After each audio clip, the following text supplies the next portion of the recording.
classical times, if you wish, we saw the symmetric war between states, in which you had two states or two armies fighting each other and trying to defeat each other in the battlefield itself by destroying the capability of the other side to fight. The location of the battlefield was the military arena, and you win and lose by being able to concentrate the firepower in the battlefield. Modern terrorism that started to evolve in the midst of the 20th century have actually changed the nature of war. First of all, it was no more a war between two sovereign states or two regular armies. It became an asymmetric warfare between a non-state actor and the state. And even the nature of the battlefield was changed, because the goal of the combat was not to defeat the other side, or not just to defeat the other side capability to fight, but also to defeat the motivation of the other side to fight. That's the whole idea behind modern terrorism. Terrorism is aimed to terrorize and to use the fear and anxiety into public pressure, to maneuver that on influence our decision makers. And therefore, the battlefield itself was no more just a military arena, but also media has become the location of the battlefield itself. I would like to argue that nowadays we are facing a new transformation, a third transformation in modern terrorism warfare evolution. And right now we are facing a situation in which we have a certain type of a non-state actor that is challenging the state. And this certain type of actor I refer to as the hybrid terrorist organization. It's not what we used to see in, say, a decade ago, or even lesser than that. This is a new breed of terrorist organizations, and the nature of the campaign, the nature of the war was changed, or is changing, from an asymmetric warfare into something that I will define in a minute, a multi-dimensional warfare. This is a new breed of warfare in which hybrid terrorist organization plays a very important role altogether. Even the battlefield itself have been changed in a way. From the military arena through the media arena into the legal arena. And what we see today is that the goal of the enemies, the goal of the terrorists and the supporters, is to win by defeat the legitimacy to fight. Not just the capability to fight, not even just the motivation to fight, but also the legitimacy to fight. Now, until now, this was the good news. The bad news is that we are not living in one arena whatsoever. It's not that we have moved from the military arena into the media arena, now we are living to the legal arena. Unfortunately, what we face today, and when I say we, it's first and foremost Israel today, but for those friends which are coming from all over the world, I can say that in terrorism, anything that we find ourselves needs to deal with today becomes the problem of the international community a few years after that. We saw it in the evolve of aviation terrorism, in the evolve of suicide terrorism, and I would argue also it will be in the case of the evolve of a hybrid terrorist organization. So right now, we need to deal with the synergetic threat that is being posed against us on those three simultaneous arenas: the military arena, the PR war, the media arena, and the legal war in the legal battlefield, trying to defeat our legitimacy to fight. Now, what is a multidimensional warfare? We used to use the term in the past of low-intensity conflicts in order to describe terrorism.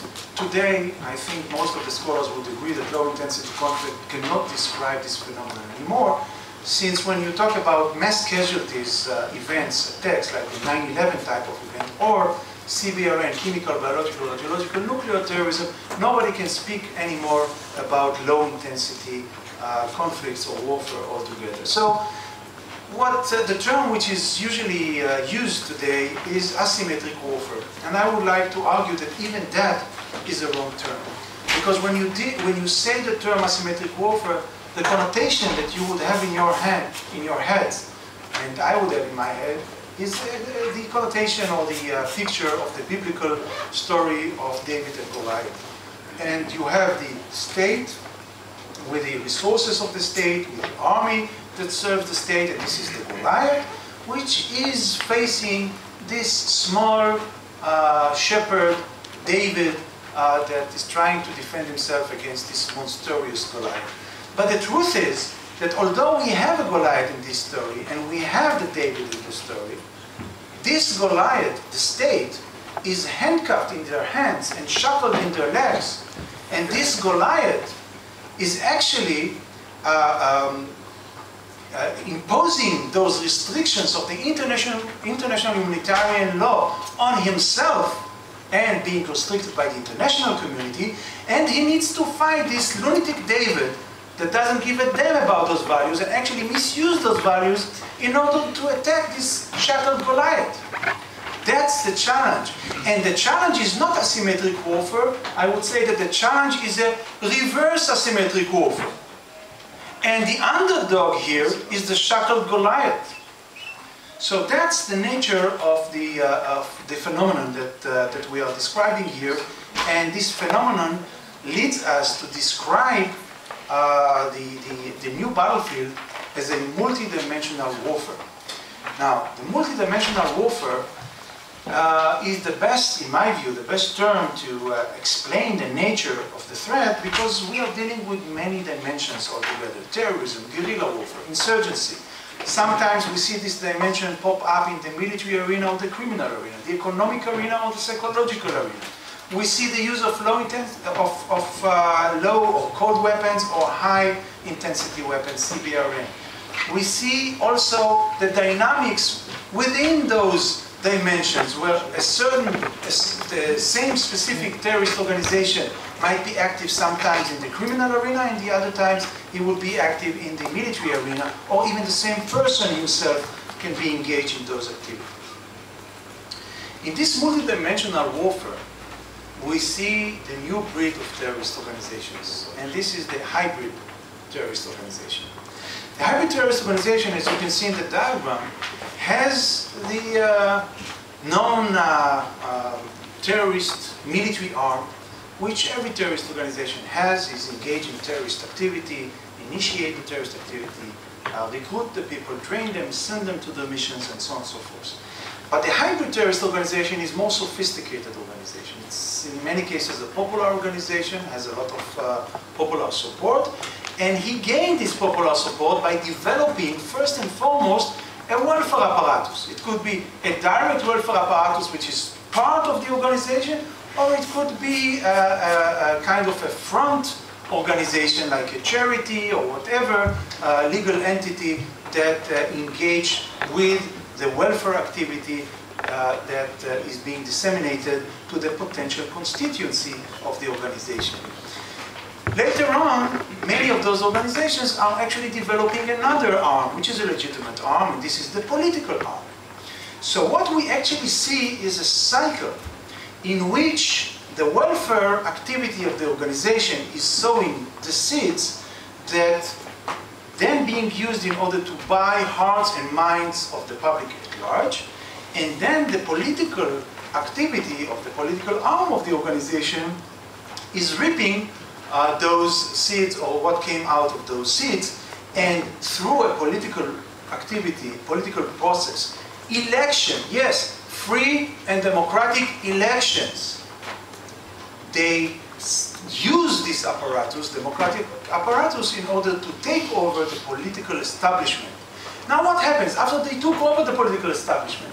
Does this stop here? No, it's a cycle, because they misuse the political resources that they took over. If it's a state, if it's a territory like Gaza or whatever, they take the resources of the entity that they won in a free and democratic election, and they subordinate them in order to what? To buy hearts and minds time and again, by indoctrination and welfare activity and education and so on and so forth. So we see this as a perpetuum mobile type of activity in which the hybrid terrorist organization is gaining more and more and more support altogether. But if it would have been just that, I would say, okay, maybe we can live with it or die with it, whatever. But it's not that. It's much more than that, because the hybrid terrorist organization is doing that with the support, or at least to turn a blind eye, of states. It wouldn't happen without states. Because when we talk about the welfare, the indoctrination activity, this costs a lot of money. We heard from the minister how difficult it is for him to allocate money to do what? To do exactly the same thing, but on the opposite way. For those terrorist organizations, it's easy to collect the money, because there are sponsors out there which are ready and happy to give them those funds. And when we talk about, this is a new trend in counterterrorism, trace the dollar, drying the monetary swamp of the terrorist organization, which is very important. But bear this in mind, it's not stopping the next attack. The attack usually costs very little money altogether. To launch a suicide attacker in Tel Aviv would cost what? A few $100, $1,000? And I would say the same amount of money would be to send a suicide attacker to his mission in the United States or in Europe or any other place. What costs a lot of money is the buying hearts and minds procedure, the recruitment, the indoctrination, the welfare activity, and so on and so forth. And for that, we see states that are ready to support. And when we say states, we can even particularly name one state which is engaged a lot in doing this activity, and I refer to Iran as one of the main supporters of Islamic radical terrorist organization in the Middle East, at least, if not in other places as well. Now, it's not just that. We have also, I would argue, in some cases, a patron state that turn a blind eye to this activity. My friends, I would like to argue that Lebanon,